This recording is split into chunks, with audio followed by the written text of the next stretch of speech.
कोई नहीं, देखो ऐसा है कि असली चीज़ क्या है, आप कहाँ गए कहाँ नहीं आए यहाँ आए ये मैटर नहीं करता।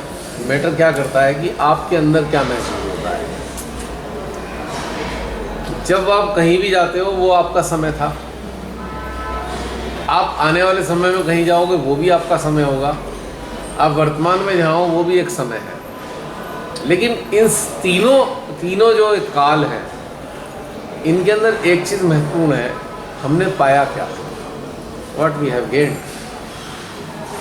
क्या हमने वो पाया जिसके लिए हमें जोड़ा गया, ये इम्पोर्टेंट। अगर ये समझ में आ जाता है तो फिर ऑप्शन क्लिक हो जाता है। मगर भैया सेंटर ਦੇ ਵਿੱਚ ਜਿੱਦਾਂ ਸ਼੍ਰੀ ਗਣੇਸ਼ ਜੀ ਦਿਖ ਜਾਂਦੇ ਸੀ ਕਦੇ ਕਦੇ, ਜਦੋਂ ਉਹਨਾਂ ਨੇ ਫੋਟੋ ਕਲਿੱਕ ਕਰਨੀ ਕਦੇ ਕਿਤੇ ਦਿਖ ਜਾਣਾ, ਔਰ ਮੈਂ ਉਹਨਾਂ ਨੂੰ ਪੁੱਛਣਾ ਵੀ ਫੋਟੋ ਕਲਿੱਕ ਕਿਉਂ ਕਰਨੀ, ਜਦ ਸ਼੍ਰੀ ਮਾਤਾ ਜੀ ਆ ਉਹਨਾਂ ਨਾਲ ਦੇਵਗਨ ਰਹਿੰਦੇ ਆ ਕਿਤੇ ਨਾ ਕਿਤੇ ਆ ਜਾਂਦੇ ਆ, ਉਹਨਾਂ ਨੇ ਕਹਿਣਾ ਤੁਸੀਂ ਆਪਣੇ ਘਰ ਦੀ ਫੋਟੋ ਕਲਿੱਕ ਕਰੋ, ਆਪਣੀ ਦੀਵਾਰਾਂ ਦੀ ਫੋਟੋ ਲੈ ਕੇ ਆਓ, ਦੇਖਣੀ ਹੈ ਤਾਂ ਗੋਲ ਗੋਲ ਹੈ ਨਾ ਚੱਕਰ ਬਣੇ ਹੁੰਦੇ नेगेटिविटी के गोल चक्कर, गोल चक्कर एक बने दीवारा ते सेम बेवकूफ टाइप की बात कर। भैया दीवारा ते बने होते गोल गोल, बाथरूम तक दियां फोटोआं भी मंगवाईयां उन्होंने साडी कोल, बाथरूम की हां ओ बाथरूम दे ना पानी नाल किते गोल गोल आ गए मेरे बाथरूम, कहंदे सब तो ज्यादा नेगेटिविटी तेरे बाथरूम दी। मेरे हस्बैंड कहते वो पानी दे यार, वो नेगेटिविटी नहीं है, और मेरे हस्बैंड डरते मारे जो गोल गोल आते हैं ना वो नेगेटिविटी नहीं होती, उन्हें ऑर्स बोलते हैं, ऑर्स बोलते हैं। वो एक तरीके से आप कह सकते हो दीज आर गॉड्स पार्टिकल, सब जगह मिलेंगे आपको। मैं दूसरे सेंटर गई, मैं उत्थे भी फोटोआं खिंचनियां शुरू करती हैं, मैं कहा मैं देखा इत्थे भी हैगा वो चीज़ जो उधरले सेंटर च, और भैया सेम उधर भी वही सी कि मतलब श्री माता जी के आले दुआले कुछ ना कुछ वाइट वाइट तन्ने दिखना या कुछ है ना, फिर मैं वो स्टॉप कर देता, मैं कहा हूँ नहीं फोटो। ऑब्स हैं वो, गण देवता होते हैं, कोई नेगेटिविटी नहीं होती है। किसने नेगेटिविटी में उसे कन्वर्ट कर दिया, किस ज्ञानी ने? भैया सहज का कुछ पता है नहीं है, सेंटर खोल ले है। इसके ऊपर भी एक्सपेरिमेंट किए, जो आते थे उसमें ऑर्ब्स आते थे। तो एक बार वहाँ पे क्या कहते हैं नारगौल में जाना हुआ 2013 में। तो अब मुझे वैसे ही फ़ोटो खींचने होते हैं कि भाई ठीक है सारी कलेक्टिव को मैं कवर करूँ, ओशन है उसका फ़ोटो लूँ, बड़ा अच्छा एटमॉस्फेयर होता है। तो उनमें बहुत सारे और आए हुए थे, ढेर सारे। अब मैंने कहा अच्छा ये आ रहे हैं, तो वो हवन चल रहा था, फ़ोटो खींचा, अरे पूरी आसमान भरा हुआ था और उससे ठीक है। मैंने कहा अच्छा चलो दूसरा ले लेता हूँ, उसमें 0। मैं ये क्या हुआ, अगर वो हैं तो गए कहाँ, ठीक, ये मुझे पता है। अब वो फ़ोटो मैंने आगे भी भेजे, बड़ा सबको खुशी हुई कि भैया ये गण देवता है। तो एक ज्ञानी, कोई ऑस्ट्रेलियन ज्ञानी था, अरे उसने कहा डस्ट के पार्टिकल्स हैं। मेरे को अंकल भी खुश हुए, कपूर अंकल बहुत खुश हुए, अच्छा इतने सारे गण देवता उस वक्त आए। हाँ, फिर वहाँ पे खींचा जहाँ निर्मल ट्री है, वहाँ पे भी बहुत सारे आए हुए। तो किसी ने, उन्होंने वहाँ पे लिख दिया उन फोटो को देख के, अरे ये तो डस्ट पार्टिकल है। ठीक है, मैंने कहा अंकल डस्ट पार्टिकल हैं, हर फोटो में आने चाहिए ना। 5 सेकंड बाद दूसरा फोटो ले रहा हूँ, वो कहाँ चले जाते हैं। 5 सेकंड बाद मैं तीसरा फोटो लेता हूँ, फिर आ जाते हैं, फिर नहीं आते। तो आखिर ये कैसे डस्ट पार्टिकल हैं, कभी आ जाते हैं कभी चले जाते हैं। अगर डस्ट है तो कांस्टेंट आएंगे ना, ये तो है नहीं। पानी की अगर बूंदें हैं तो कांस्टेंट आएंगी ना हर फोटो में, एक ही एंगल पे फोटो खींच रहा हूँ। तो मैंने कहा उस ज्ञानी से कह देना कि जिसने बताया था ना हिग्स बोसोन गॉड्स पार्टिकल के बारे में, उसने क्या लिखा है, उसकी प्रॉपर्टीज़ क्या लिखी थी, उसकी खूबियाँ क्या थी गॉड पार्टिकल की, उसने उसकी खूबियाँ लिखी थी। हिग्स और बोसोन नाम के 2 वैज्ञानिक थे जिन्होंने गॉड्स पार्टिकल को खोजकर लोगों को बताया, उसकी खासियत बताई कि गॉड्स पार्टिकल जो है बाहर विहीन होते हैं, उनमें वेट नहीं होता, ठीक, उनकी वेलोसिटी बहुत हाई होती है, बहुत तेज चल सकते हैं। बोहर्स थ्योरी है ना उसपे, साइंस में क्या है? बोहर्स थ्योरी, बोहर नाम के जो साइंटिस्ट। मैं तो हिग्स बोसोन करके नाम आया था, पेपर में भी निकला था। हाँ, ये एक्सपेरिमेंट उनका गॉड्स पार्टिकल का नाम हिग्स बोसोन डाल दिया, हाँ, जिससे उन्होंने ढूंढा था, उन्होंने डिस्कवर किया था। उन्होंने कहा अंकाल ये सारे ऑब्स जो हैं सेम प्रॉपर्टीज इनके पास है, स्पीड इनकी बहुत हाई है, अभी होते हैं अभी गायब हो जाते हैं, 5 सेकंड के अंदर है, 5 सेकंड के अंदर गायब हो गए। अगर कोई सॉलिड सब्सटेंस है वो गायब कैसे होगा, डिसअपियर कैसे हो सकता है? कौन सा ऐसा तरीका है जो डिसअपियर हो जाएगा? अब ये पत्थर है, आप इसे 1000 बार खींचोगे पत्थर ही दिखाई देगा ना, ये डिसअपियर तो नहीं होगा ना। डस्ट का पार्टिकल अगर कहीं है तो हर बार आएगा ना, जब भी आप खींचोगे, तो इवेपोरेट कैसे हो जाएगा? उसके बाद एक तथ्य और, अब चूंकि जो साइंस पढ़ लेते हैं उनके दिमाग में जो उनका सेल्फ नॉलेज है वो सबसाइड हो जाता है, दब जाता है। उस छोटे से हिस्से को साइंस के वो बाहर लाकर एक्सपेरिमेंट दिखाते हैं, ये है वो है फलाना। इतनी सी नॉलेज है केवल साइंस को, असली नॉलेज तो आपके भीतर है। बहुत छोटे से हिस्से का एक्सपोजर हुआ है साइंस में, जो असली साइंस है वो किसी को नहीं पता है अभी। धीरे धीरे आप जान रहे हो, उस चीज़ को बाहर आ रही है। तो उस आधार पे उन्होंने निर्णय ले लिया। तो अब ऐसे चूंकि आप अपनी अंतर चेतना से पूछते ये जो है क्या है जो दिखाई दे रहे हैं, आपकी अंतर चेतना आपको बताती। आप किसी की सुनी सुनाई बातों को मान के ऐसे ही बैठ गए, डस्ट पार्टिकल हैं, लेकिन उनकी जो प्रॉपर्टीज हैं वो गॉड्स हिग्स बोसोन की एक्सप्लेनेशन से मैच करती है। ये भी तो एक्सपेरिमेंट कराए मैंने सरनजीत जी, सैकड़ों फोटो खींचे हैं एक ही टाइम में, फटाफट हाई फ्रिक्वेंसी पे, जैसे कि हर सेकंड फ़ोटो खींच रहा हूँ, हर दूसरे सेकंड में फ़ोटो खींचा, कभी आते हैं कभी नहीं आते, कभी आते हैं कभी नहीं आते। तो वो भी जान रहे हैं कि मैं ये प्रूव करने के लिए खींच रहा हूँ। वो इतना इंटेलेक्चुअल, वो नॉलेज उनके पास इतनी है, उनका इंटेलेक्ट इतना गजब है कि व्हाट आई एम डूइंग वो उसको प्रमाणित करने के लिए मेरे को सपोर्ट कर रहे हैं। आप समझिए बात। और वो उसको अपने ज्ञान से कह रहा है ये डस्ट पार्टिकल है। तो ये कहने की बात यह है कि आपको कोई चीज़ आपने सामने आई अचानक, जिसकी हिस्ट्री नहीं है, जिसके ऊपर कोई किताब नहीं लिखी हुई, जिसके बारे में किसी ने नहीं बताया, वो चीज़ आपके सामने है लेकिन उसके बारे में कोई नॉलेज नहीं है, किसी को पूरे वर्ल्ड में किसी को नहीं है मान लो, तो कैसे पता कैसे जानोगे वो चीज़ है क्या? वो आपका सिस्टम बताएगा। जब आप कनेक्टेड स्टेट में उस पर फोकस करोगे, सडनली आपके अंदर ये एक चीज़ रिफ्लेक्ट होगी।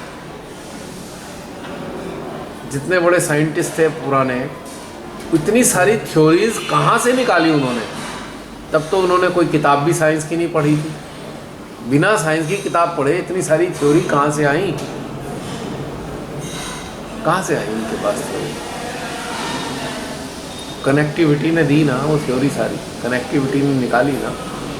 न्यूटन है, आइंस्टीन है, ये जो पुराने हमारे लेजेंडरी साइंटिस्ट हैं, इन्होंने तो कोई किताब नहीं पढ़ी साइंस की। पहले साइंस की किताब थी ही नहीं। आर्यभट्ट ने मैथमेटिक्स के ऊपर कितना लिखा ला, उससे पहले क्या मैथमेटिक्स को कोई जानता था? उन्होंने कैसे निकाल दिया मैथमेटिक्स? वो कहाँ से आया उनके पास ज्ञान? जब उनके पास आ सकता है तो एक अन्य मानव के पास क्यों नहीं आ सकता? यदि उसकी क्यूरियोसिटी की इंटेंसिटी बहुत हाई है, ज्ञान आएगा उसके पास, वहाँ से आएगा, हर चीज़ का ज्ञान आएगा। जिस पे आप फोकस करोगे उसका ज्ञान आएगा आपके पास। तो ये जो चीज़ समझनी होती है, हम इसे क्या करते हैं, हमने पढ़ लिया कहीं से कुछ, जो हमारे अंदर का ज्ञान एक्टिवेट होना चाहिए था वो सप्रेस हो गया। हमने और पढ़ा हुआ अपने अंदर डाल लिया, एक लेयर और पढ़े हुए की डाल ली, फिर दूसरी लेयर डाली, फिर तीसरी लेयर डाली, तो कितनी लेयर हमारे अंदर पढ़े लिखे ज्ञान की हो गई, और हमारा जो ओरिजिनल ज्ञान प्रस्फुटित होना था वो तो बेचारा मर गया। कई बार जसलीन से नहीं कहता, मैं तो भैया मैं अपने वर्ड बनाता हूँ, मुझे ऑक्सफोर्ड की डिक्शनरी से कोई मतलब नहीं। अपनी सुविधा के लिए मैंने एक शब्द बना लिया। आपको समझ में आ रहा है ना मैं वो शब्द इस्तेमाल कर रहा हूँ क्या मतलब है? हाँ, तो काम खत्म। मुझे क्या ज़रूरत है ऑक्सफोर्ड ने क्या कहा, उसने क्या कहा? जो वर्ड है ही नहीं वो मैंने वर्ड बनाए हुए हैं। कोई कहेगा बेवकूफ़ ऐसे थोड़ी होता है। मैं कुछ भी समझ लो, मेरा तो काम चल रहा है। चल रहा है ना भाई? समझ में आ गई बात। मैंने क्या कहा, अब तक पहुंच गई, मेरा काम खत्म हो गया शब्दों का। और क्या करना है? अच्छा, उसे काट क्यों रहे हो? किसी और की नॉलेज के आधार पे काट रहे हो, पर ये तो मेरी नॉलेज है। किस आधार पे काटोगे? मैंने एक वर्ड दिया मेडिटेशनलिज्म, है ही नहीं, पर मैंने दे दिया। आपको समझ में आ गया इसका मतलब क्या है? मेरा काम खत्म हो गया। एक नया वर्ड क्रिएट कर दिया, मेडिटेशनलिज्म। जो अपने आप को ये मान के बैठ जाते हैं कि मैं मेडिटेशन वाला हूं, दिस इज मेडिटेशनलिज्म, पर मेडिटेशन से कोई नाता नहीं है। स्पिरिचुअलिज्म सेक्टिज्म बन गया। आदमी स्पिरिचुअल है क्योंकि उसके अंदर से कुछ फूट रहा है, अंदर से गाइडलाइन मिल रही है। उसके बाद इज्म लगा दिया तो एक सेक्ट बना दिया आपने। बना दिया नहीं? क्यों टीचर इंग्लिश की मेडिटेशनलिज्म ढूंढ के दिखा दो डिक्शनरी में। पर आपको समझ में आ रहा है ना इसका मतलब? तो मुझे क्या जरूरत है इस चीज को? मान लीजिए मैंने एकेडमिकली थोड़े से शब्द पढ़ लिए इंग्लिश के, बाकी मैंने बना लिए, मेरी हेडेक तो खत्म हो गई। मुझे क्या जरूरत है उसमें से ढूंढूं निकाल के? तो मेरा कहने का तात्पर्य ये है, अगर आज मैं फ्रिक्वेंटली इसे यूज करूंगा, गूगल इसको एडॉप्ट कर लेगा, इसी वर्ड को। कैसे? ये वर्कशॉप के वीडियोस हैं, उसमें मैं हैशटैग करता था, बहुत सारी चीज़ सहयोगा हैशटैग करता हूँ, जिससे जो सहयोग के जुड़े हुए हैं उनके उसमें खुल जाए। जब वो सहयोगा देखेंगे तो आपको ये भी चीज़ मिल जाएगी हैशटैग करने पे। तो मैंने एक नया वर्ड उसमें इंट्रोड्यूस किया, उसके हैशटैग बैंक में एक इनपुट डाला, वर्कशॉप ऑन अटेंशन। ये है ही नहीं उसके पास। 1 में 2 में 2 3 में 10-20 के बाद उसने शो करना शुरू कर दिया। ऐड हो गया ना एक नया। तो why don't we add so many things जो हमारी अपनी है, खुद के कन्वीनियंस के क्यों नहीं ऐड कर सकते? बताइए। सेल्फ नॉलेज किसे कहोगे? आपको एक चीज़ समझ में आ रही है, आपने उसके आपको समझा, उसको एक्सप्रेस किया, एक्सप्रेशन जो है कामयाब हुआ, लोगों तक पहुंचा, उसके बाद वो सेट हो गया।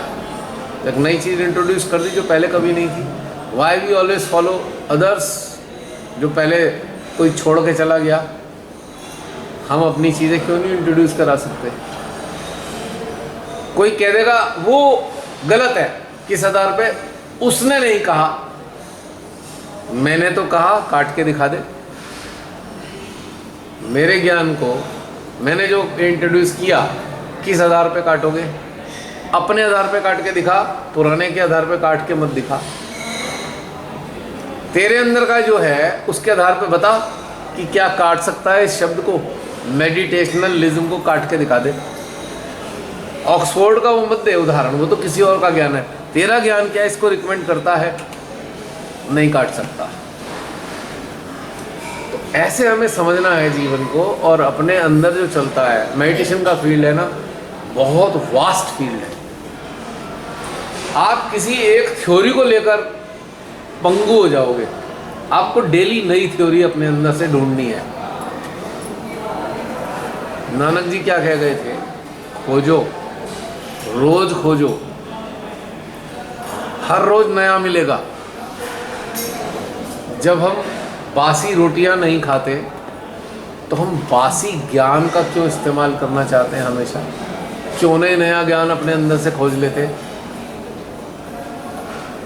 और जो प्रॉब्लम खड़ी हो रही है वो बासी ज्ञान की है। बासी ज्ञान, उसका वर्तमान के लिए कोई फायदा नहीं है। और जो बासी ज्ञान था वही आज कट्टरता बढ़ाकर एक दूसरे की गर्दन कटवा रहा है। बासी ज्ञान गर्दन कटवा रहा है एक दूसरे की, किसी और की रिस्पेक्ट नहीं कर रहा। एक ज्ञान वाला, एक धर्म वाला, मार डालूंगा क्योंकि तू गलत है। दूसरा वाला कह रहा है मैं मार डालूंगा क्योंकि वो गलत है। तो क्या ज्ञान हिंसक बनाता है किसी को? अगर जिस रास्ते से हिंसक बन रहे हो तो जरूर कोई बहुत बड़ा डिजास्टर है, गलत है, बहुत बड़ा ब्लंडर है। आंतरिक ज्ञान किसी को हिंसक कभी नहीं बना सकता। आंतरिक ज्ञान मानवता के अगेंस्ट नहीं जा सकता। आंतरिक ज्ञान आपको ब्रूटल नहीं बना सकता, क्रूअल नहीं बना सकता। लेकिन अगर हम कहें हम तो उसको फॉलो करते हैं, अगर वो नहीं मानेगा तो हम मार डालेंगे, गड़बड़ है, बहुत बड़ी गड़बड़ है।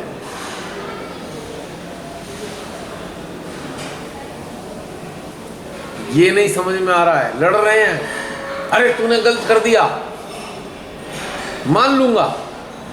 अपने ज्ञान से साबित करके दिखा कि गलत कर दिया। किताबों के आधार पे मत बोल,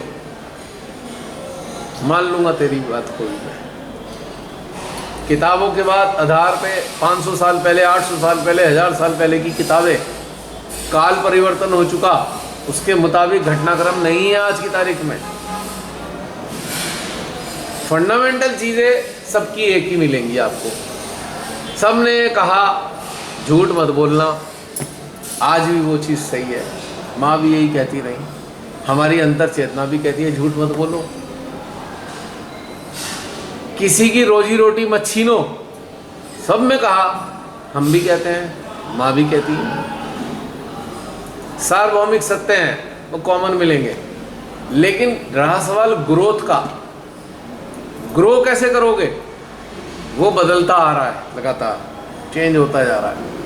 आज जो यहाँ पर आप जान रहे हो, महीने 2 महीने बाद ये नहीं होगा, कुछ और होगा। 6 महीने बाद कुछ और होगा, साल भर बाद कुछ और होगा। इसका सारा स्वरूप बदलता चला जाएगा, क्योंकि आपकी जैसी रिक्वायरमेंट काल के मुताबिक होगी, वैसे ही ज्ञान होगा।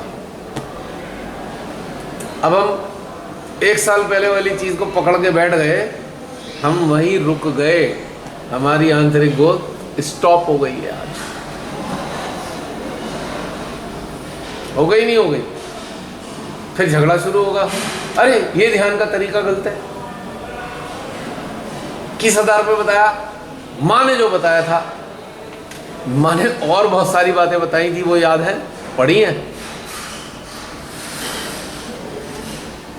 माँ ने तो बहुत कुछ बताया, पर समझ नहीं आया हमें। समझ में कैसे आता? इस माइंड के कुएं से बाहर निकलते तो समझ में आता, वहां से तो निकले नहीं। अब लड़े पड़े हैं, 2-3 चीज़ों पे लड़े पड़े हैं। माँ ने गलत बता दिया, ये गलत तरीका है। माँ ने जो बताया था ये गलत है, सहज, ये सहज विरोधी हो गया। कैसे? 2-4 चीज़ें समझ पाए हो, उस आधार पे डिक्लेयर कर दिया। अब 9 जो पेज पढ़े, जिसने भी, कपाट खुले, क्या उसमें दुख प्रकट हो रहा है श्री माता जी का? अगर वो सेक्टिज्म नहीं बनाया होता तो माँ दुखी होती। क्योंकि दुखी इसलिए हुई कि जो चाह रहे थे माँ, वो दिखाई नहीं दे रहा था, और उसकी जगह कुछ और होने लगा। तो ये जो कहानी है सही और गलत की, कहाँ से समझ में आने वाली है? मैंने सदा से एक बात कही, जो कंडीशनिंग है, जो हम सीखते आ रहे हैं,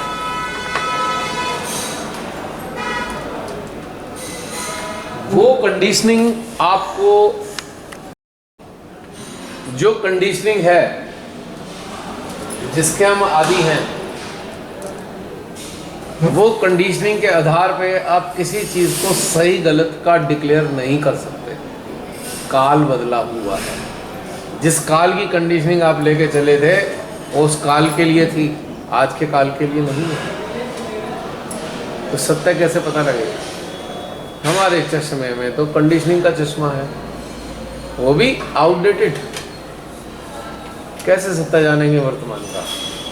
उसके लिए ओपन होना होगा, कंडीशनिंग फ्री स्टेट में रहना होगा। और जब कंडीशनिंग फ्री स्टेट में रहेंगे तो वर्तमान का स्वाद हमारी चेतना छक पाएगी। और जब वर्तमान का स्वाद आएगा तब आनंद आएगा।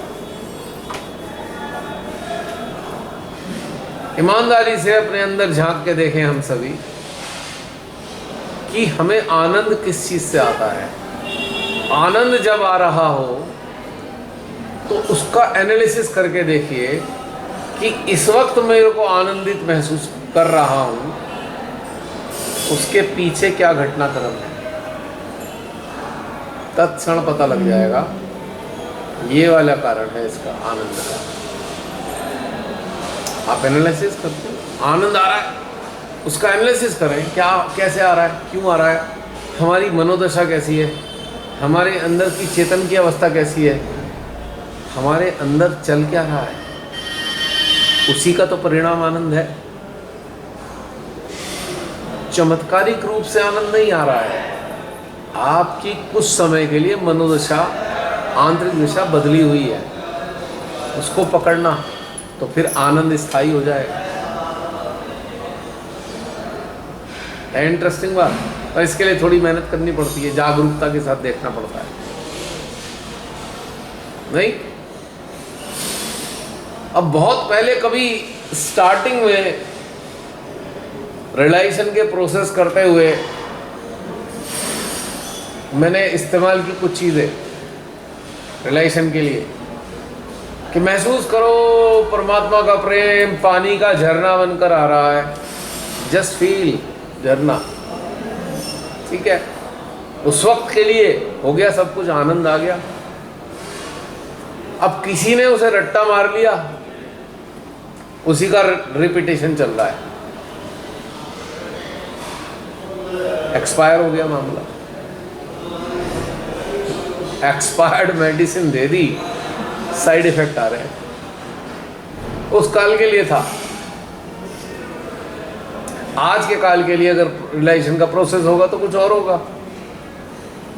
तो ये जो वर्तमान में एक घटनाक्रम है, हमें अंदर से समझना है आज के काल के लिए हमें ये चीज़ चाहिए और ये चीज़ हमें दूसरों को देनी है। आउटडेटेड चीज़ें नहीं देनी, रोज़ रोज़ देनी है, रोज़ नया ज्ञान, नई समझ, नया प्रभाव। तब आप समझेंगे, आप वर्तमान में स्थित होएंगे, आपका ज्ञान भी वर्तमान होगा और वर्तमान के ज्ञान में आप आनंदित रहेंगे और आपको आह्लादित फील करेंगे अंदर से। आजमा के देख लेना, बासी ज्ञान किसी को देखो आपके हृदय में प्रसन्नता नहीं होगी। ताज़ा ताज़ा ज्ञान दे के देखो कितना आनंद आता है दूसरे को। ज्ञान से मतलब है कोई आपके संपर्क में आता है, आपको कहे मेडिटेशन कैसे करूं, तो आपने आज की तारीख में जो अंदर महसूस हुआ है वो बता दो, आप देखो कितना आह्लादित महसूस करोगे। 5 साल पहले वाला या 2 साल पहले वाला आप ही का तरीका आउटडेटेड हो गया।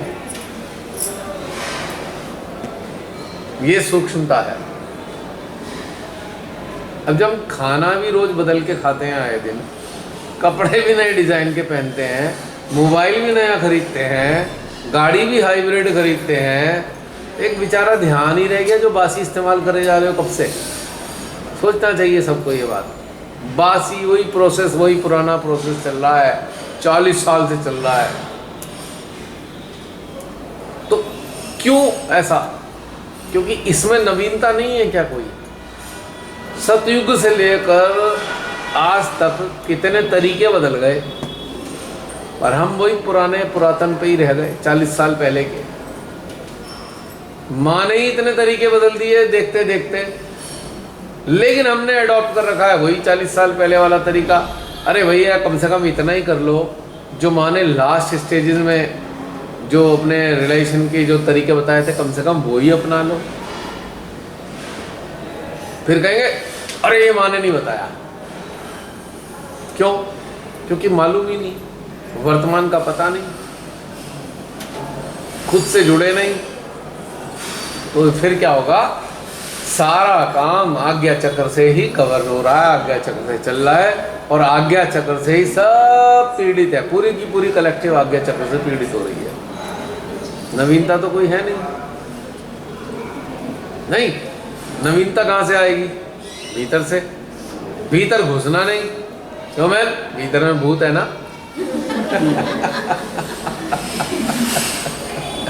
कोई ना अंदर की यात्रा नहीं करानी, अब बाहर के कर्म कांड करवाई जाने, ओदे च ਆਪਾਂ थक जाना करके, और वो मजा नहीं आना। दो भजन ला देने बस, जागो कुंडली माँ, कुंडली माता जी जागृत अंदर, किन्नी बारी जागृत होगी अंदर। एक बारी जागृत हो चुके हैं माँ से, वो कहीं ये वाला पॉइंट तो मैंने भी कहा भैया कब तक जगाते रहोगे, भजन तो बदल लो कम से। जागो कुंडली माँ 20 साल से वही चल रहा है। अब वो चिल्ला चिल्ला के थक गई, किसे जगा रहा है? अब मैं तो यहाँ बैठी कब से तेरी प्रतीक्षा में हूँ कि तेरी चेतना मेरी तरफ कब को आएगी। इससे तो यही वाला भजन लगा लो, चेतना जागे।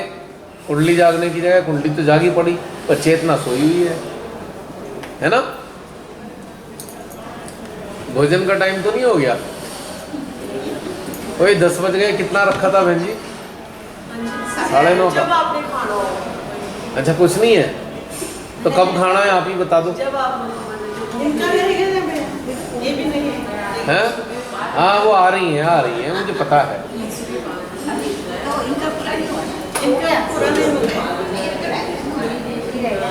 तो हमारी जो ये मुख्य चीज़ समझनी है मेन, वो ये है कि हम अगर कुछ बता रहे हैं किसी को, आज मान लीजिए हमारे पास कोई आ गया और सुबह या शाम को या दिन में सुबह शाम तक हमारा चिंतन चल रहा है, तो जो आया है ना उसको वो वाला बताना है जो आप आज चला आपके अंदर, कल वाला नहीं बताना। और जो आज का सूक्ष्मता क्या है, जो आज आया है ना वो नए वाले को लेने आया है, पुराना वाला नहीं देना उसको। वरना कल आता कोई तो कल वाले के लिए कल आता, आज वाले के लिए आज आया है, तो आज वाला देना है, पुराना नहीं देना जो भीतर से आ रहा है। आप देखेंगे फ्रेशनेस परमानेंट बनी रहेगी आपके अंदर, आपका हृदय हमेशा प्रफुल्लित रहेगा। गुरबाणी में एक शब्द आता है जी, साहिब मेरा नित नया सदा सदा दातार, यानी अच्छा। मेरा दाता जो मतलब जो है वो हमेशा नया है और हमेशा दाता ही देता ही रहता है नया नया। अच्छा ओहो, साहिब मेरा नित नया सदा सदा दातार। तो जो मैं बोल रहा हूँ यहाँ मैच कर गई इस बात से। ये नहीं वो गुरबाणी का शब्द है ये। और इस बात का प्रूफ ये देख लो आप कि जितनी बार भी सेशन हुए हैं आप में से बहुत सारे लोग तो शुरू से अटेंड कर रहे हैं, कोई रिपीट हुआ क्या? आप लोग तो साक्षी हो इस बात के। और क्या मेरे पे ये क्षमता है मेरे माइंड के पास, मैं पहले एनालिसिस करूं, पहले याद करूं पहले क्या कराया था अब क्या कराऊं? सब स्पॉन्टेनियस है। मेरे को स्ट्रेन ही नहीं है, मुझे कौन सा कराना है मुझे पता ही नहीं होता। आज सुबह जब सब लोग मिले सब बैठे तो मुझे तो कोई, मेरे अंदर तो कोई सिलेबस ही नहीं होता आज क्या कराना है। यहाँ बैठेंगे जो आएगा तो आपके सामने पेश कर देंगे, कौन चाहे वो टॉपिक हो कुछ भी हो।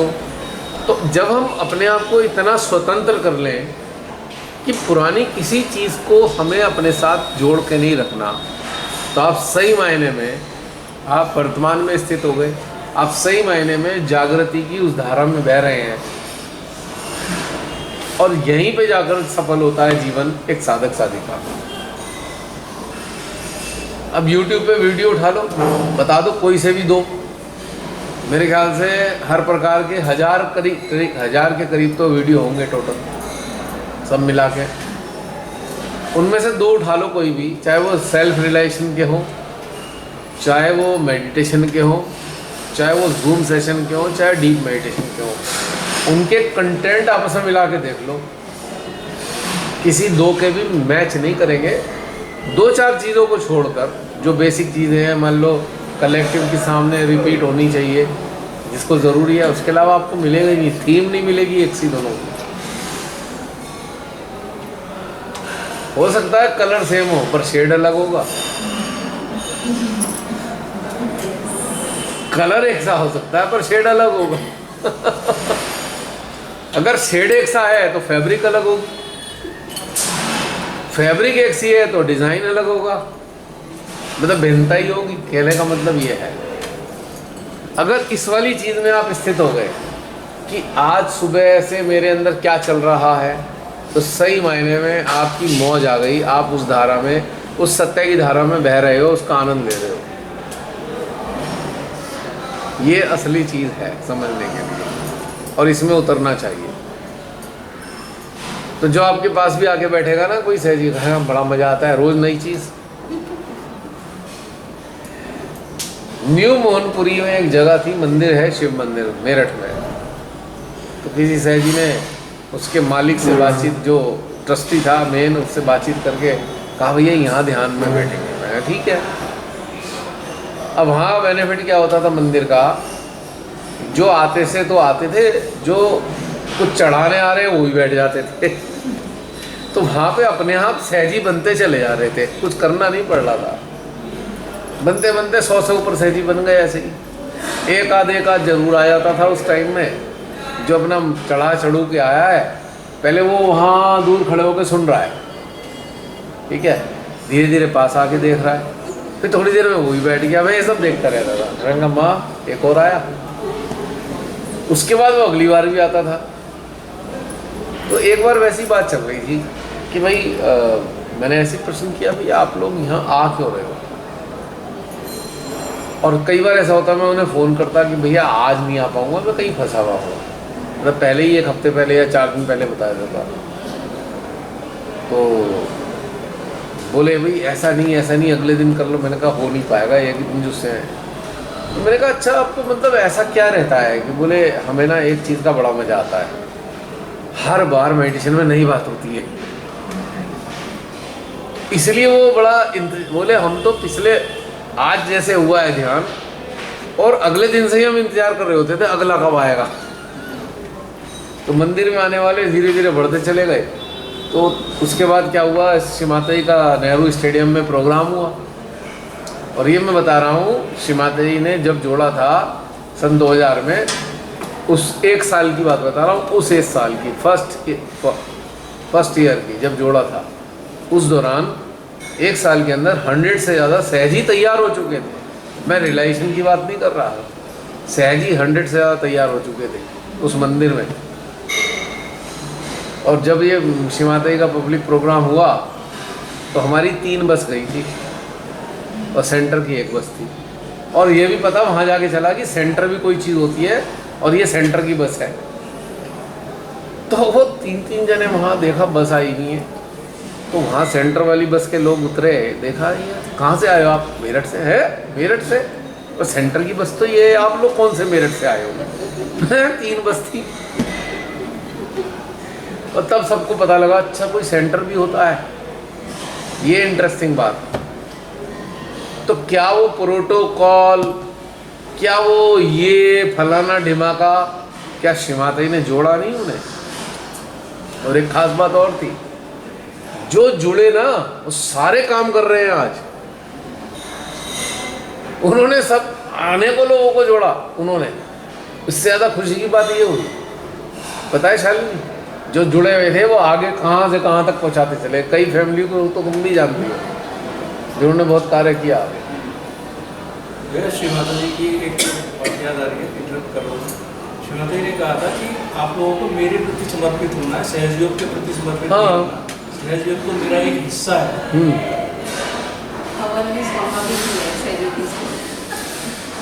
तो ये छोटी छोटी बातें अगर आप अंदर चिंतन मनन में चल रहा है तो आप एवर फ्रेश रहोगे। आपने देखा ना वो सदाबहार का फूल होता है, 12 महीने खिल रहा है, नहीं तो क्या कुंभलाने वाले फूल बनना है कि सदाबहार का फूल, ये डिसाइड करना पड़ेगा।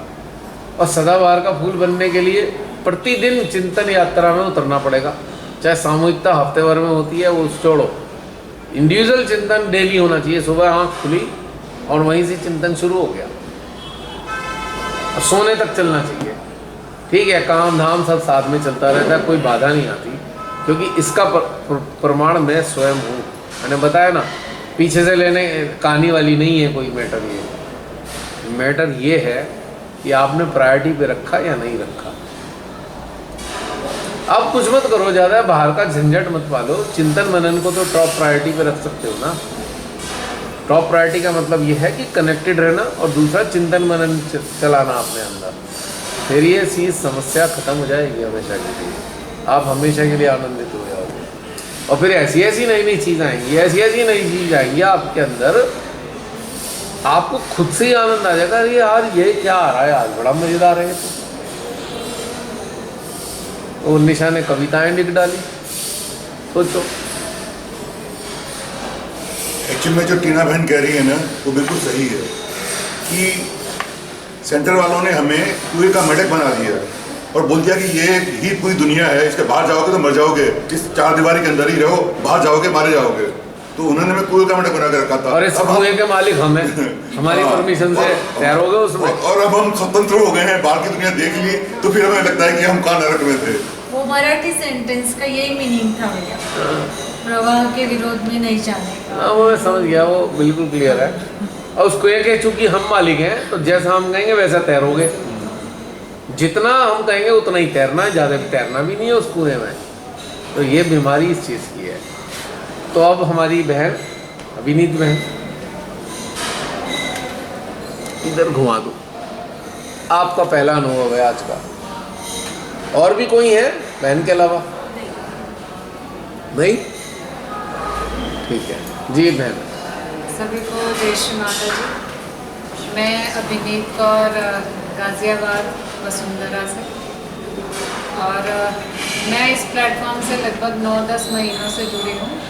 जब मैंने वीडियोस अक्टूबर में स्टार्ट किए थे पिछले साल, और इस साल मार्च 2024 में 21 मार्च जब श्री माता जी का बर्थडे था, तब मैंने ये कलेक्टिविटी ज्वाइन की थी इस मंच पे।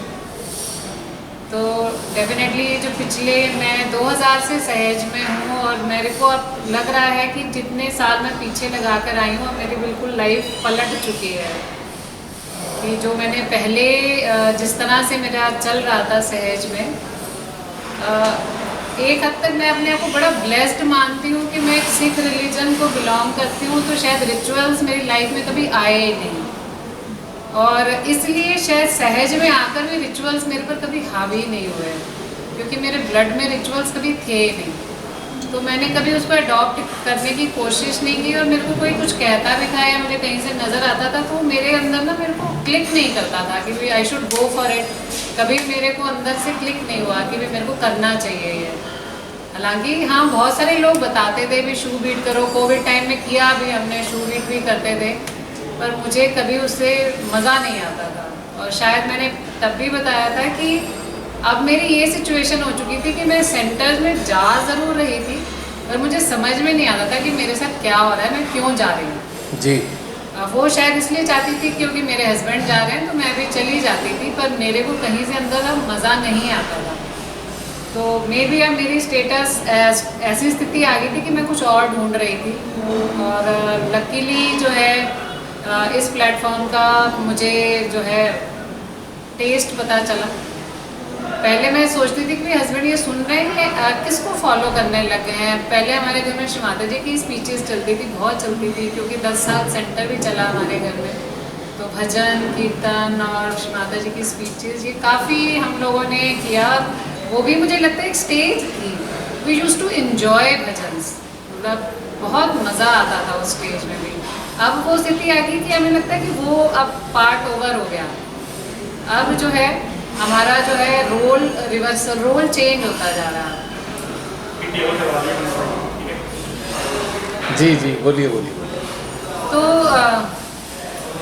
लेकिन जब मैंने ये वीडियोस देखनी शुरू की धीरे धीरे, तो मेरे को समझ में आने लगा कि भाई हाँ, कहीं ना कहीं कुछ कमी है अभी हमारे अंदर, जो अब हम शमाता जी से जुड़े तो हुए हैं लेकिन अपने आप को नहीं समझ पा रहे। मेरे को ऐसे कुछ वर्ड्स लगते थे शमाता जी की भी, इंट्रोस्पेक्ट करो, ये मेरे को बड़े भारी से वर्ड्स लगते थे कि भाई इंट्रोस्पेक्ट करो। मुझे कभी समझ में नहीं आया कि मैं क्या इंट्रोस्पेक्ट करूँ। मेरे कभी अटेंशन अपने अंदर जाती नहीं थी कि मुझे इंट्रोस्पेक्ट करना क्या है या ये निर्विकल्प क्या होता है, ये मेरे को नहीं समझ में आता था। ये मैंने सब इतने सालों से वर्ड सुन रही थी पर मैंने कभी जिया नहीं इन वर्ड्स को। तो अब ये जो 9-10 महीने की मेरी जर्नी है ना, अब मेरे को समझ में आ रहा है कि निर्विकल्प का मतलब क्या है, इंट्रोस्पेक्शन का क्राइटेरिया क्या है, किस क्राइटेरिया पर मुझे अपने आप को इंट्रोस्पेक्ट करना है। अब मेरे अंदर क्लैरिटी आ रही है कॉन्सेप्ट की और मेरे को नज़र आ रहा है कि अब मैं अपने आप से जुड़ रही हूँ और मैं अपने आप को क्लियरली देख रही हूँ कि भाई दिस इज़ नॉट ओके, अभी इसको भी शेड करना है, अभी ये भी प्रॉब्लम है, इसको शेड करना है। तो ये ट्रिमेंडस चेंज आया है डेफिनेटली ये 9-10 महीने में। जैसे हम सब कहते हैं ना स्वतंत्रता, तो एक ट्रू सेंस में मैं अपने आप को स्वतंत्र फील कर रही हूँ और मेरे को लग रहा है कि मेरे अंदर कॉन्फिडेंस बढ़ रहा है कि जो मेरे अंदर पहले कॉन्फिडेंस नहीं था। जैसे कि सब कह रहे हैं ना कि भाई हम रियलाइजेशन के प्रोग्राम्स मैंने बहुत किए हैं, बहुत लोगों को अपने स्कूल में भी दिया है, हम देते आ रहे हैं लगातार इतने सालों से। पर वो कहते हैं ना सामने वाले को तो मज़ा आ रहा है, खुद को नहीं आ रहा। जैसा आपका है ना, मेरा सेम ऐसा कि मेरे को तो आ नहीं रहा है, सामने वाला कह रहा है कि वो पर्सन बहुत सेटिस्फाइड है, कि उसको बड़ा आनंद आ रहा है, पर मुझे वो अंदर से मज़ा नहीं आता था। Now the things are changing. अब जो है फील्ड की बात करते हैं तो अब फील्ड से हम लेने की कोशिश करते हैं तो अब पर्सपेक्टिव चेंज हो रहा है। तो I am really thankful to Shamata ji कि जो है उन्होंने मेरे को बचा लिया, नहीं तो मुझे लगता है कि अब धक्का पड़ने वाला है कि मैं अब शहर से बाहर जाने का टाइम आ गया, क्योंकि मेरे को समझ नहीं आता था कि मैं कर क्या रही हूँ। तो डेफिनेटली जो है और जूम सेशंस मतलब अटेंड किया मैंने, उसमें भी मेरे को जल्दी समझ में नहीं आया, मेरे को उसमें भी टाइम लगा कि भाई यहाँ मैं क्या कर रही हूँ। क्योंकि मैंने जो आपके सुने वो सुने डीप मेडिटेशन के वीडियोस, तो डीप मेडिटेशन एक डिफरेंट वो था, जूम में एक डिफरेंट सेटअप था, उसमें कंडीशनिंग शेड हो रही है हमारी, तो उसमें भी मेरे को थोड़ा सा टाइम लगा। अब मैं उसमें एनर्जी फील करने लगी और अब जब हम फिज़िकली मिल रहे हैं तो ट्रिमेंडस एक हार्ट इतना खुला है, एक अंदर हैप्पीनेस है। ऐसा लग रहा है कि सेमिनार्स बहुत सारे अटेंड किए हैं लेकिन उस सेमिनार में अपने आप को एक्सप्रेस कर पाना, सब लोगों से खुले दिल से मिल पाना, this was a missing factor जो कि शायद अब मिल रहा है। और कुछ चीज़ें, बहुत सारी चीज़ें मैं अपने अंदर पर्पसली चेंज ला रही हूँ। जैसे आपने कहा कि आप कुछ कहना चाह रहे हो एक्सप्रेस, तो शायद वो एक्सप्रेस करने की अब अंदर से डिज़ायर हो रही है कि नहीं, आई शुड एक्सप्रेस, जो मन में आ रहा है आप बोलो, आप बोलोगे तो किसी का कुछ सुलझेगा। तो हम कहीं पर हैं, हम कुछ कह रहे हैं, उसका कुछ ना कुछ पर्पस है, शमाता जी हमसे कुछ करवा रही हैं, तो उसको रिकॉग्नाइज हमें करना है और उसको हमें रिस्पेक्ट देनी है। उससे अपने लिए भी रिस्पेक्ट बढ़ गई है। जहाँ मेरे को अपने अंदर जो मिसिंग फैक्टर्स लगते थे, अचानक अपने लिए अब लग रहा है कि नहीं, इट्स ओके। जिस स्पीड से, जिस पेस से मैं आई हूँ, मेरे को कोई प्रॉब्लम नहीं है। अगर मैंने इतने साल लगा दिए हैं ना, तो मेरे को कोई बात नहीं। मेरी जो भारी कंडीशनिंग थी उसको शेड होने में जितना टाइम लगना था वो लगा, इट्स ओके। अभी भी जो है अब लगता है कि टाइम कम है, इसलिए थोड़ा सा मेरे को पेस अपना बढ़ाना चाहिए और and I should keep it on my top priority. तो बहुत अच्छा है। और मेरा जो है, मेरे को लगता है मैसेज यही है कि भाई जो भी सुन रहे हो please go ahead with this, time बहुत शॉर्ट है, लेट्स नॉट वेस्ट। जितना भी हम चेंज ला सकें अपने में और अपने आसपास की सोसाइटी में, क्योंकि हम बहुत सारे लोगों से मिलते हैं, हमारे अंदर चेंज आएगा तो डेफिनेटली हमारे आसपास के लोगों में, हमारे एनवायरनमेंट में there will be a change. आपके हिसाब से अभी निर्विकल्प की बात की, आपकी चेतना के अनुसार व्हाट इज निर्विकल्प, क्या है निर्विकल्प? निर्विकल्प अब ये है कि अब कुछ भी नहीं है, जो हो रहा है वो हो रहा है। अब मेरे लिए ये निर्विकल्प है। कि जो आ रहा है ना वो आ रहा है, अब मेरे को उस पर कोई सोचना ही नहीं। बहुत सुंदर। रेजिस्टेंस खत्म। हाँ, अब कुछ रेजिस्टेंस कहाँ से आ रही है? कंडीशनिंग से। शेड हो गई, अब कुछ रहा ही नहीं। यही तो निर्विकल्प है। अब ये मेरे को समझ में आया है कि मेरे साथ जो हो रहा है, जो लोग मुझे मिल रहे हैं, जो कुछ मेरे कानों में जा रहा है, मैं देख रही हूँ, it has to come like this, और उसको एक्सेप्टेंस है। अब कोई फाइट नहीं है उसके साथ, जो आ रहा है ना, it has to be done like this. बहुत सुंदर आपने बताया, मुझे आनंद आ गया। निर्विकल्प का जो मायने हैं वो बहन की नज़र में इतना सुंदर है ना, ये वास्तव में है। अब अगर हम इसे हिंदी के हिसाब से देखें, निर्विकल्प क्या है? यहाँ विकल्प खत्म हो जाता है। विकल्प क्या है? ये जुगाड़ कर लो, वो जुगाड़ कर लो, ये सारे विकल्प हैं। अरे ये हो गया, अच्छा वहाँ चलते हैं बाबा के पास, विकल्प। अच्छा जूता पट्टी कर लो, विकल्प। धोनी कर लो, विकल्प। जो चीज़ें ये हैं वो सारे विकल्प ही तो हैं, और आपके अंदर है हट गया है यार, ये छोड़ो, निर्विकल्प हो गए, नहीं? और जब आप निर्विकल्प हुए तो आपका विकल्प क्या बना? आफ्टर ऑल सम विकल्प इज स्टिल देयर। विकल्प छूट गए तो फिर विकल्प क्या रह गया? एग्जैक्टली। अब आपका विकल्प श्री माता जी है। यही विकल्प निर्विकल्प है कि आपका विकल्प श्री माता जी हैं, यही निर्विकल्प है असलियत में। नीरा विकल्प बन गई आपका, नीरा विकल्प बन गई है। तो नीरा कौन है? ये जो बह रही है, आ रही है, ये नीरा ही तो है जो आ रही है, शस्त्रार में समा रही है। यानी कि कुछ भी हो रहा है, विकल्प क्या है? नीरा को ग्रहण करो, हो गए निर्विकल्प। कुछ मत करो, बाहर से कुछ मत करो, भीतर से ये करो, नीरा को ग्रहण करो, तो निर्विकल्प हो जाओगे। और ग्रहण करने के साथ ही कनेक्टेड रहो, सुबह से लेकर रात तक करते ही रहो, तो पूरे दिन निर्विकल्प रहोगे। जितने जुगाड़ हैं वो सब विकल्प हैं। मैंने जुगाड़ कहता हूँ, भाषा है ना हमारे भारत की, जुगाड़ कर दिया हमने। अरे अच्छा चितनी लग रहा है, जुगाड़ कर लो, वो देखते रहो। माँ की बिंदी की तरफ देखो, ये भी एक जुगाड़ है, एक विकल्प है, स्टार्टिंग का विकल्प है। माँ ने अपनाया कि चलो मेरी बिंदी देख लो, क्योंकि तुम्हारे अंदर जो चल रहा है तुम्हारे आज्ञा में, मेरे आज्ञा पे चित्त फोकस करोगे तो तुम्हारा आज्ञा चलना बंद कर देगा। विकल्प था, लेकिन आज निर्विकल्प है। मुझे ये लगता है कि मतलब ठीक है, अगर बिंदी देखनी है, मेरा मन कर रहा है तो देखो, बट वो एक कस्टमाइज्ड नहीं होना चाहिए कि इसको Exactly. ऐसे ही करना है। एग्जैक्टली। अभी एक सहजी को बहुत तकलीफ हो गई, स्लिप डिस्क हो गया, कमर में बहुत भयंकर पेन हो गया। वर्किंग सहजी, तो उसने मुझे बताया ये प्रॉब्लम हो गई है। मतलब चलो एक काम कर लो, 2001 में मेरा भी ऐसे ही हो गया था, बॉडी एस बन गई थी, डिस्क L4 L5 की इधर उधर हुई, और मैं जब खड़ा होता तो एस दिखाई देता था, ऐसे लहराती हुई शरीर, सीधा बैठी, खड़े ही नहीं हो सकते। तो उसके बाद मैंने उसको कहा अच्छा भाई, मैंने उसको उदाहरण दिया, मैंने देखो ये एक विकल्प अपनाया था मैंने, फूड सोकिंग कर लो। आज इतने साल बाद मैंने फूड सोकिंग बताई, क्यों? Technical medical reason. Salted water में जब आप पैर भिगो दोगे, सारी जो नसें हैं आपकी तलवे के अंदर पहुंची हुई हैं, सारा हैंड कह लो, हमारी सुमेधा बहन ज़्यादा जानती होंगी, मुझे थोड़ा है कि तलवे में सारी नसें नाड़ियों का एक कनेक्शन बना हुआ है।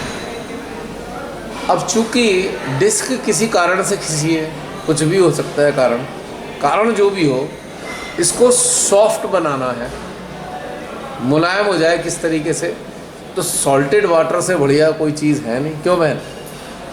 Food soaking. तो मैंने उसको फूड सोकिंग बताई। मैंने पूछा हाँ कुछ आराम मिला? हाँ कुछ तो मिला।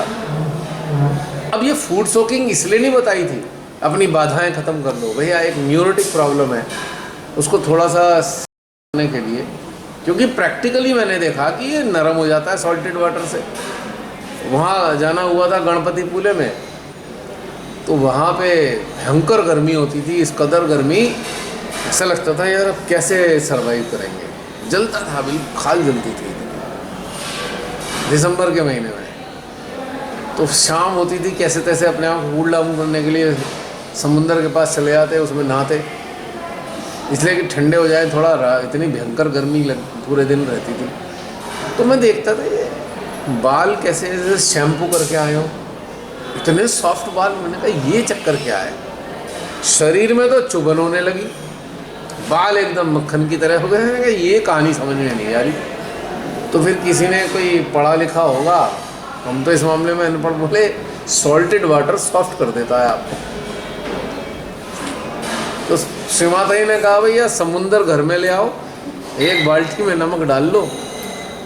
और मैंने अजमाया, जब मेरे वो ऐसा बन गया तो मैंने 2-4 दिन फूड सोकिंग करी, तो उसमें आराम मिलने लगा, दर्द ठीक हो गया, काफ़ी कम हो गया, धीरे धीरे पोस्चर भी ठीक हो गया। तो फिर मैंने अब जाकर कितने साल पहले, 24 साल पहले की जो मैंने करी थी, मैंने उसको बताई। तो ऐसा थोड़ी है कि हम रिजिड हो गए, नहीं नहीं नहीं नहीं बेकार हो गया। भैया अगर आवश्यकता आ रही है तो आप कर लो, कोई रिजिडिटी थोड़ी है कि हम फूड सोकिंग कर लेंगे तो हमारा लेवल डाउन हो जाएगा। It is not like that. आपने कंडीशनिंग बना ली है तो सारी चीज़ गड़बड़ है, फिर वो विकल्प की श्रेणी में आता है। अभी ये विकल्प नहीं है, दर्द का निवारण करने का एक सपोर्ट सिस्टम है, दैट इज़ नॉट ए विकल्प। आपको मेडिसिन भी खानी है तो मेडिसिन खाने की जगह फूड सोकिंग कर लो, it is just like medicine. तो इसी के साथ समाप्त करते हैं। आपका डिनर आपकी प्रतीक्षा में है पिछले 1 घंटे से। वो कह रहा है डिनर, अरे साथियों सहजियों आ जाओ, मैं बड़ी देर से प्रतीक्षारत हूँ, जो आनंद लेके आए हो मुझे भी दे दो। क्या चीज़? अरे खाना तो खाने दीजिए। नहीं, खाना खा के यहाँ आके प्रसाद खा लेना। अच्छा अभी टाइम क्या हो रहा है? 10:30। बस तो फिर तो खाए का सेशन, अब तो सुबह होगा सेशन। तो सभी को जय श्री माता जी। अच्छे से खाना और चिंतन करते हुए खाना।